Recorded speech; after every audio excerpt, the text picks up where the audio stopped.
Hello everyone, today I'll be pointing out some goofs in Sonic Boom Episode 1, The Sidekick. So let's get right into it. The episode begins with a fight sequence between Sonic and Eggman, and for the first minute and a half it remains pretty goof-free, but the first goof is probably the biggest in the episode. When Sonic and Burnbot jump towards each other, Sonic's scarf and communicator are missing. Not sure how that happened, but it's quite a major error. As the fight continues, Burnbot knocks Tails' plane out of the sky, and we see it crash to the ground. But after the camera looks at Sonic, then back at the crash, the surrounding area is now completely different. Also notice that there is no smoke rising from the crash, but in the close-up of Sonic rescuing Tails, smoke is now pouring out of it. Where there's smoke. After Sonic rescues Tails, we transition to Tails' house, and we see some pictures of Sonic and Tails on the wall. But as the camera pans over to the second picture, we can see that it's hanging on nothing. Also, if the string were hanging on a nail or something, the tension would pull it into a triangular shape, not this weird curvy shape. So in the interest of keeping Tails safe, Sonic fires Tails, as any good friend would, and hangs posters advertising his search for a new sidekick.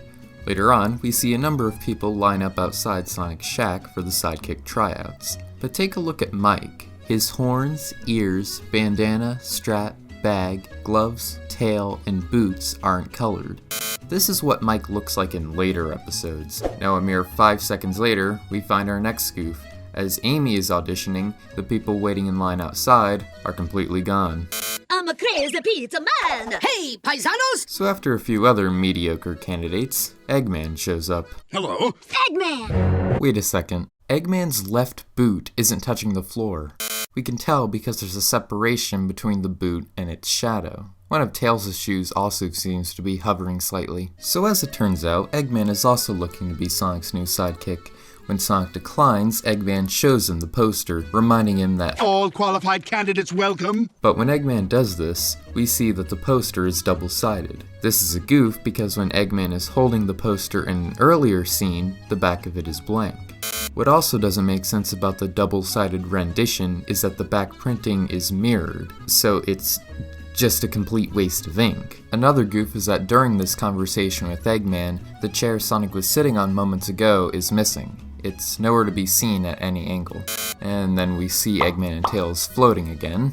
So the episode continues, and the three candidates compete in a race. However, the beginning of the episode is destined to happen yet again. Burnbot attacks Tails' plane, knocking off the right upper wing. Take note of this. And sends it crashing into an icy lake. When Sonic approaches the crash, we can still see the damage to the wing. But after Burnbot attacks and the camera switches back to the plane, the wing is now restored. And if we look closely, as Tails stretches to pull himself free, his belt is clipping into his body. That's it for the goofs in this episode, but there's one more thing I want to point out. Sonic's neck in this scene. It's very rare that we see any sort of visible depiction of Sonic's neck, and that remains true for the entirety of the Sonic Boom series, apart from this one scene. It honestly reminds me of what it looks like if you only partially attach a Lego minifigure head. Anyway, after Eggman expresses his love for Ham, Sonic and Tails become friends again, and Amy demands to be let into a doorless house. That's the end of the episode. So there you have it. That made for a total of 12 goofs in this episode. If you saw any other goofs, let me know in the comments below. Also tell me if you would like to see more videos like this from me. I'm still getting used to speaking into the microphone, so I apologize if my voice felt a little tense. Anyway, until next time, thanks for watching.